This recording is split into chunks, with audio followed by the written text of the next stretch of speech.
Namaste Bharat. 1993 was the year when Israel and Palestine were very close to draft a peaceful solution. But what happened after that? That the situation worsened to an extent today leading is on a brink of a war. To understand the current situation, we need to understand the history in depth. In this video today, we're going to learn about both these countries, how the country of Israel was formed, and what led to the conflict between both the nations. Our story begins thousands of years ago. We all are aware of the fact how Hitler treated the Jews, but the atrocities of these Jews continued much earlier. It is believed that Jesus Christ was born to a poor Jewish family, and Jews decided to crucify Jesus Christ. This form of an ideology or a thought was in this Christian mentality for a decade long or century long for that matter. And when crusades happened, millions of Jews were murdered by Christians. And there were false rumors spread around stating that these Jews would drink up the blood of Christian children and also use them for false rituals. So all these created rampant hatred towards the Jews. And this eventually converted into an hatred against their ethnicity as well. Thus, because of all this, till the late 1800s, Jews living around the world began feeling that no country accepts them as their own. If they wanted to live peacefully, they would need to create their own country. A separate Jewish country.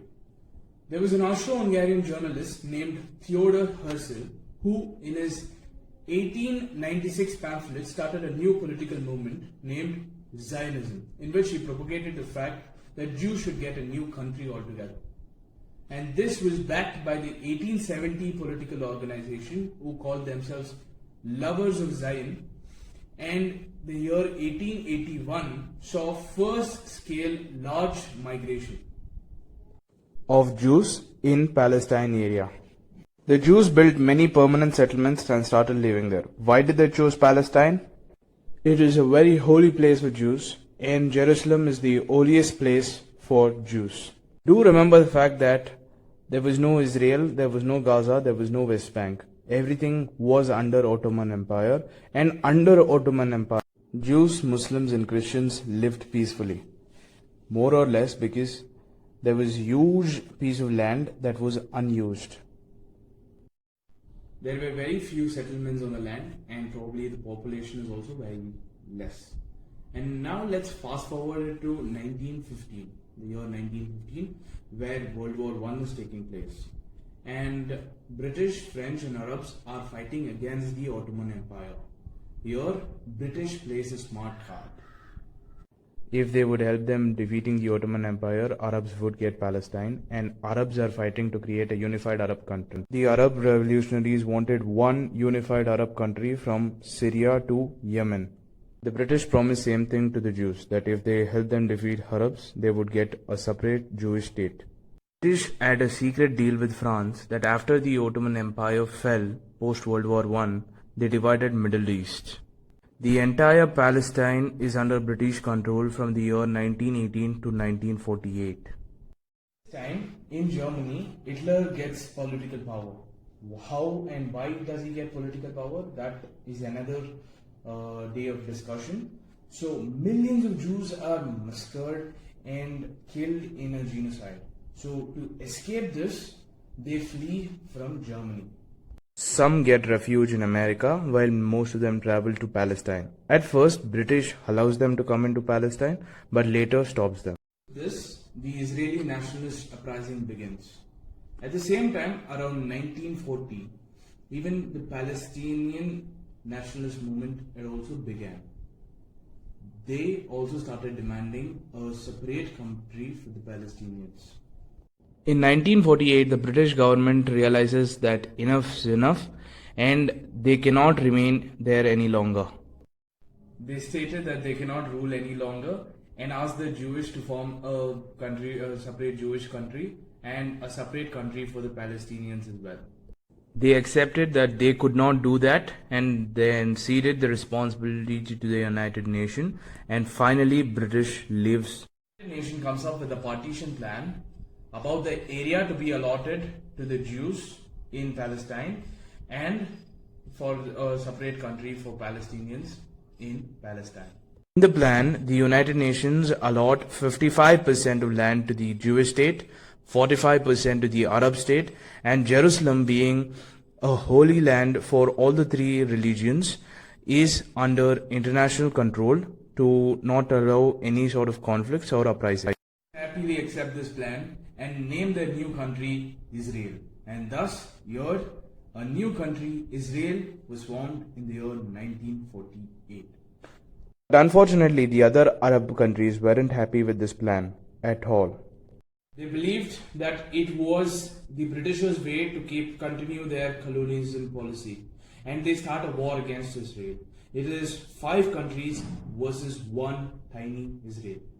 This historic war was called the First Arab-Israeli War, and the Israeli Jews recall the fact that how the world treated them, how Hitler treated them, ends with solidarity, integrity, and do-or-die attitude. They fought the war and surprisingly won it.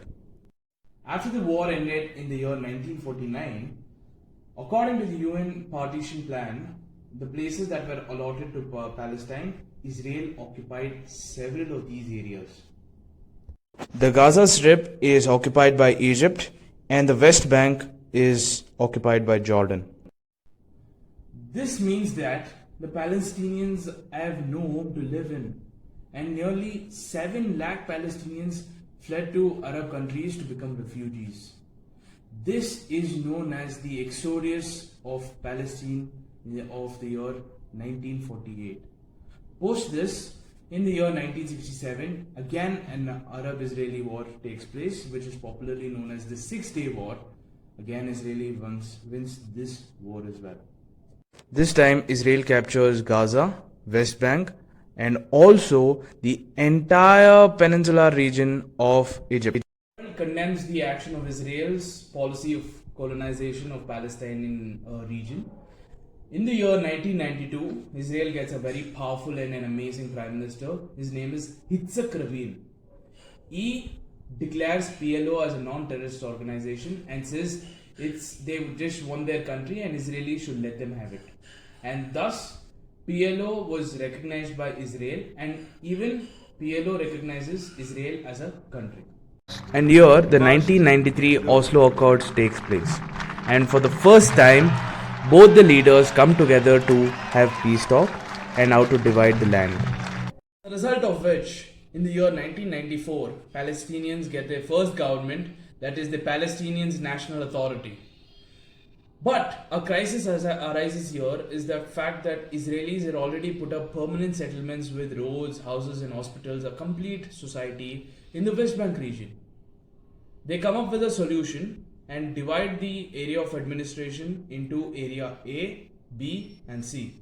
Area A lies with the Palestinian government, Area B with both Palestinian and Israeli governments, and Area C with the Israeli government.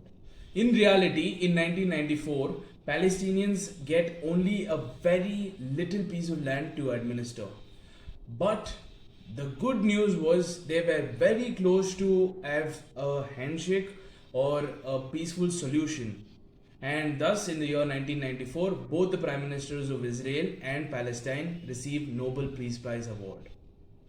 But eventually, this good news or this positive moment of dealing or drawing a line of conclusion to this conflict takes a downhill because an extreme rightist kills or assassinates PM of Israel.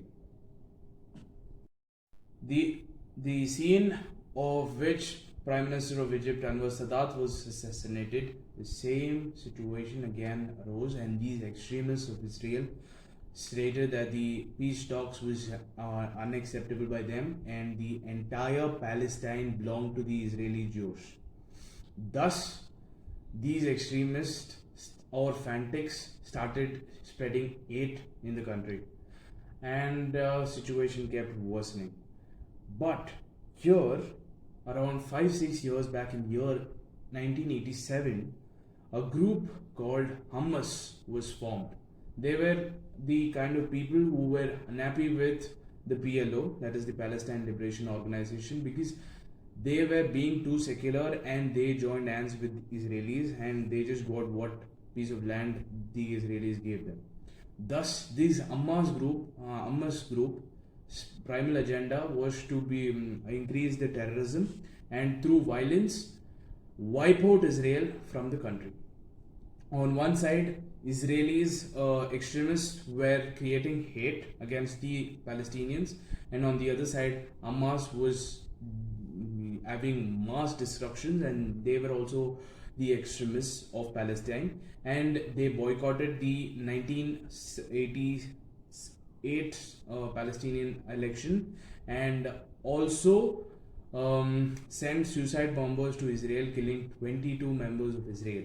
Thus, there was high level of increase in extremist activities, and polarization was increasing on both the sides, and thus Israelis in the West Bank started constructing walls against their settlements, which made the Palestinians' life very, very miserable. This brutal military occupation crushes the Palestinian West Bank people. Thus, in the year 2006, the Hamas runs the election and surprisingly wins it by a very small margin.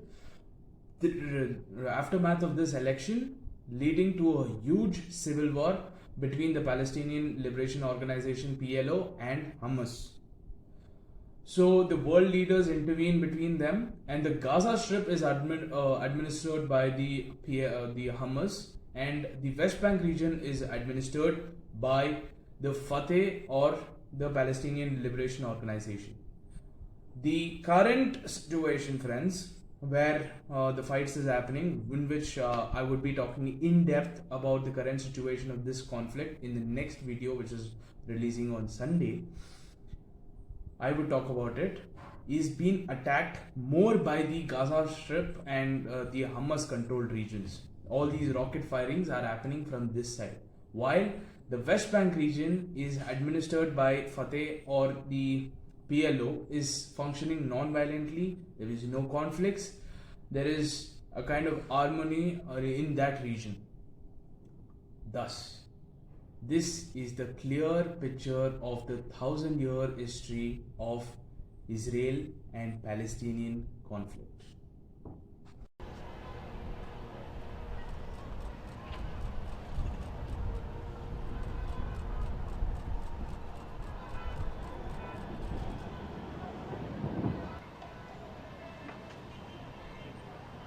Important question that rises today is, what could be a possible solution to this problem, this conflict? Some people say that the two-nation theory still, the two-government theory or two-state theory still could be executed in a better manner. That was in the 1946 UN partition plan, and many of them believe that no, it was not before the UN partition. Below the 1964, that was the area A, B, C administration can be executed well. But here I want to ask you, friends, what could be a possible solution? Write it in the comments below. Having said that, this brings to an end to this video. It was really a long one. Hope you guys found it informative. तो आज हम इस video में कुछ सीखेंगे. तो इन कट्टरवादियों के खिलाफ अपना आवाज उठाना बंद मत करो दोस्तों. Having said that, thank you. With folded hands, much respect and reverence. This is Gagan signing off. Thank you.